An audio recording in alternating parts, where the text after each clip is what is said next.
Hi guys and girls, I'm Obsidian Ant and welcome back to Elite Dangerous. In the final livestream preview before the open beta release of Chapter 1 of Beyond, Frontier showed some new aspects of the update in action, along with a couple of new revelations including changes to the engineers, the new material trader, GalNet audio, new ship voices, as well as planetary services. So in this video I'm going to take a look at all of that. So Frontier spoke about the changes to the engineers a few months back, and today they showed this new system in action. Essentially, Frontier felt that the engineers needed changing due to feedback they've received since the engineers were initially released. The main problems were too much RNG, which of course stands for random number generation, as well as progress not being straightforward or intuitive as it perhaps could be. So the new system then has been primarily brought in to address some of this. Here then we can see the new engineering screen, and as you can see it now looks far cleaner. On the left of the screen are some of the upgrades that are available, and in this example everything above grade 1 is completely locked. Progress towards unlocking the next grade is similar to the current system. You just roll an upgrade and you will progress a step towards the next grade.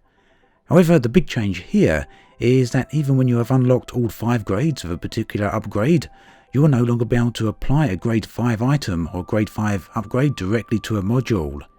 Instead, what's going to happen is that if you want to upgrade to a grade 5 item, you'll have to begin at grade 1 every single time for every single module, and you'll then have to work your way through to grade 5. This means that there's going to be no instant grade 5 FSDs or instant grade 5 multi-cannons or anything else for that matter. Now, Frontier are insistent though that this is not a bad change. They feel it will not slow things down and in fact be more or less the same in terms of upgrade time. The negative impact of this change is partially offset by the new material trader, which we'll look at a bit later into the video, and the new material storage limits. The fact remains though that significant amounts of material will now be needed to be collected for each module. 3 rolls of an upgrade gets you from grade 1 to grade 2, and assuming that this is the same for all grades, but I do believe Frontier mentioned that in some cases it may be as many as 5 rolls, it means that you're going to need a minimum of around 12 rolls just to get to a low-level grade 5 module. In my opinion, this is going to negatively affect a lot of players, particularly those who only make 1 or 2 attempts on a grade 5 upgrade. However, for many other players it could be a vast improvement.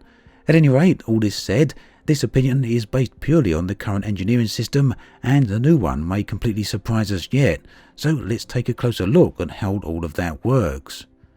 Now, module upgrades will be far less random. The upgrade screen clearly displays the upgrade information inside the small disk there. Positive changes are shown in blue, negative changes are shown in red. The negative stat changes are always a fixed number, so you won't be getting random negative effects anymore, and every negative effect will only ever be applied 1 time per grade. So there are 2 blue numbers in the disk here. The large ones show the maximum possible upgrade, and this number is a guaranteed figure. You will gain this once you have reached the full threshold of the grade. The smaller blue number on the other hand shows what increase you're going to get on this specific roll. The dotted blue line shows your progress towards the next grade. A nice touch on the upgrade process itself is that all the casino sliders and the roulette wheels are now completely gone, and yeah, I'm personally very grateful about that. So the maximum threshold for grade 5 is apparently comparable or possibly even better than current god rolls. God rolls on a module is what people call an extremely positive upgrade that vastly exceeds the usual top level grade 5 upgrades. In the previous system, or the one that's currently on the live server, players would sometimes make perhaps 500 rolls or sometimes many more in the pursuit of a god roll. Sometimes they would get it, other times they would not. This of course was due to the random elements of the upgrade system, and a lot of that randomness came from the secondary effect system. Secondary effects were occasionally applied to an engineer upgrade roll, and they could give you a slight positive increase, a negative decrease, or on the odd occasion a massive super positive increase, and players would chase these elusive majorly positive secondary effects by making many upgrade attempts in the process. So this made things quite difficult for a lot of players, or at least that was the general feeling. It also meant there could be a huge disparity between people who had these so-called god rolls as well as players who had just regular rolls. So then now all of that has completely gone, and it's replaced by a guaranteed system.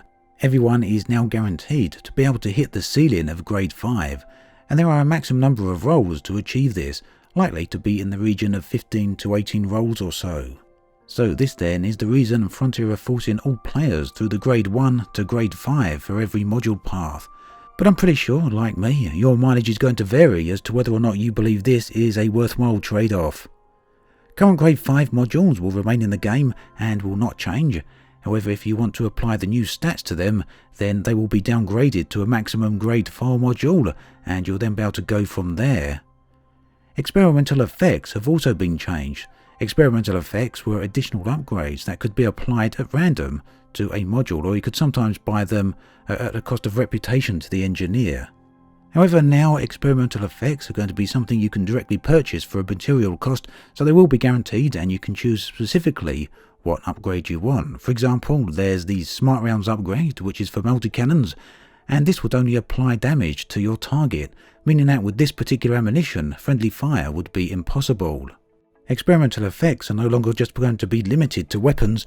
Instead, they're also going to be a whole bunch of experimental effects that can be used for just about every module. So, like always, this new engineer system is going to require people to continue to collect materials at quite a rate, and this is where the material trader will come in handy. Material traders can be located using the new filters on the galaxy map. There's different types of material trader, each of them with a different speciality. Essentially though, you'll be able to trade in one type of material for another, or at least you'll be able to trade in one grade of material for a higher one or a lower one. There are some restrictions on this. You can only trade materials of the same type. In the example Frontier showed, it was only possible to trade conductors of one grade for conductors of another grade. There's also a loss associated with any trade, and whilst we don't know the final numbers yet, as they are set to change during beta, and perhaps Frontier say they might even change during live. Either way, from what Frontier did say, it's unlikely going to be an easy path to jump from grade 1 all the way up to a grade 5 material. In short, Frontier want to retain the length of time, or perhaps even increase the length of time it takes to get an upgraded engineered ship, but they do want to make the process far more accessible. In Frontier's own words, engineering is not meant to be something that happens all at once. It's meant to be an ongoing process, and this is why they've introduced the new facilities. Another one of these new facilities is the changes to material storage. Currently, the storage cap of material is 1,000 units for material and 500 units for data. Now all of that is being scrapped, and it's going to be replaced with a new system of 100 units per item. Remote engineering is also going to become a thing. You'll be able to use pinned blueprints to craft an upgrade from any outfitting screen anywhere in the galaxy. However, you'll not be able to use the experimental effects in this way. You won't be able to gain engineer reputation by doing this, and of course you'll only be able to craft blueprints that you've got pinned. And it's only going to be possible to pin a single blueprint per engineer. So that then is all the changes to the engineers. Some of it is very good, other parts perhaps not so much. Do let me know though your thoughts on these changes in the comments section below. I'd love to hear from you. Now, GalNet audio is another one of those big things that's coming to Chapter 1 and beyond, and it's something Frontier showed a glimpse of during the Frontier Expo back in October. However, they have now shown this in action. It's going to be accessed via the right ship panel, and will read GalNet articles to you whilst you're flying your ship in your cockpit. There are a number of control features here, including a pause feature as well as a resume button. But from inside the GalNet audio hub itself, articles will be able to be queued into a playlist, or you'll be able to access them directly with a Play Now option. The system is also going to be fully localized to all languages that the game currently supports. So, in addition to GalNet, audio changes have also been extended to the ship's voice. The current female voice of the ship, Verity, can now be replaced with a new male voice called Victor. Frontier have been working with HDS voice packs on this to bring the voices into the game, and basically you're going to be able to set a different voice for each ship. You're even going to be able to set one voice for your ship and another for your SRV or your ship-launched fighter. The new ship voices are also going to be available on all platforms, which includes the consoles. And HDS voice packs are of course famous for their celebrity voice packs, and Frontier community manager Ed Lewis did take a moment to point out that these celebrity voice packs will not at the moment be making it into the game. So then, that just about covers everything that Frontier discussed during the live stream. The open beta for Beyond is going live on Thursday, the 25th of January, so that's just a couple of days. And of course, I'll be back with a whole bunch of videos when that happens. As always, thanks for watching, and I'll catch you guys and girls next time.